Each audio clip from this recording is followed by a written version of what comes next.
So, when a young person ends up in the justice system, they're standing at a massive fork in the road. And the path they're sent down can pretty much define the rest of their life. Today, we're going to break down those two paths, getting treatment in the community versus doing time behind bars. And we need to be clear from the jump, the stakes are unbelievably high. This is Joseph Maldonado. He was just 18 when he committed suicide inside a California youth facility. And what's so devastating is that the state's own inspector general later said his death was likely preventable.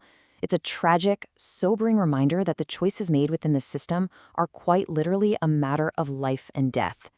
So this is the fundamental choice, right here. On one side, you have community treatment. The whole idea is care and rehabilitation while staying in your own community. On the other side, institutional treatment. We're talking confinement in a secure, government-run facility. Two totally different worlds. So let's really dig into what each path looks like, starting with the one that's way more common than you might think. All right, so let's start with path number one, treatment in the community. This is by far the most common journey for young people in the system. And the cornerstone of this whole approach, it all comes down to one thing, probation. I mean, just look at this breakdown. A whopping 64%, nearly 2/3 of all kids who are adjudicated or found to have committed an offense, end up on probation. So it's not just another option on the table. For the vast majority, it is the outcome. So what is probation really? Well, you can think of it like a contract. It's an agreement. The court says, okay, we'll let you stay in the community, but in return, the young person has to follow a really strict set of rules. If they break that contract, well, then the original, much tougher sentence can come crashing down. And the person at the center of all this, the one managing that contract, is the juvenile probation officer. And their influence is just immense. They're involved at every single stage of the process. From the very beginning, when a complaint comes in, to helping decide whether a kid gets to go home or has to stay in detention, to actually advising the judge on the final sentence, and then, of course, supervising them out in the community. They are a constant, powerful presence in that young person's life. And look, when it works, it really works. It can be completely life-changing.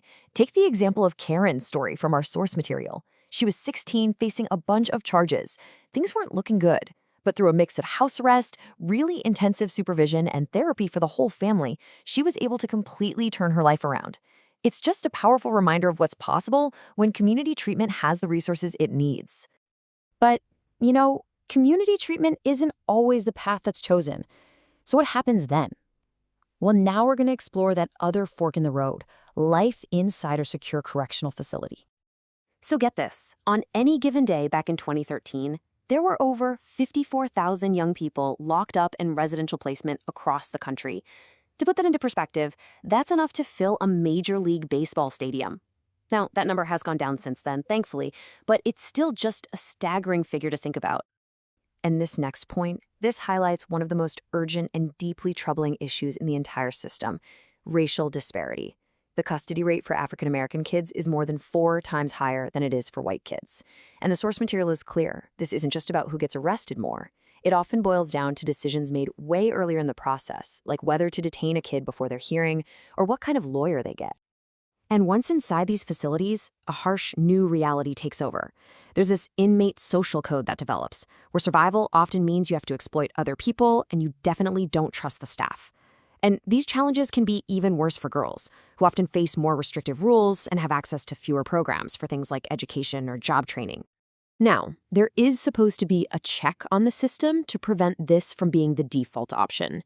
It's a legal principle called the least restrictive alternative, and it's basically a rule that says courts must choose the least secure setting that can still help the child. It's meant to be a safeguard against unnecessary lockups. So whether a young person is in the community or behind walls, the official goal is exactly the same, rehabilitation. But that leads to the really crucial question, doesn't it? Are these programs actually working? Are they delivering on that promise?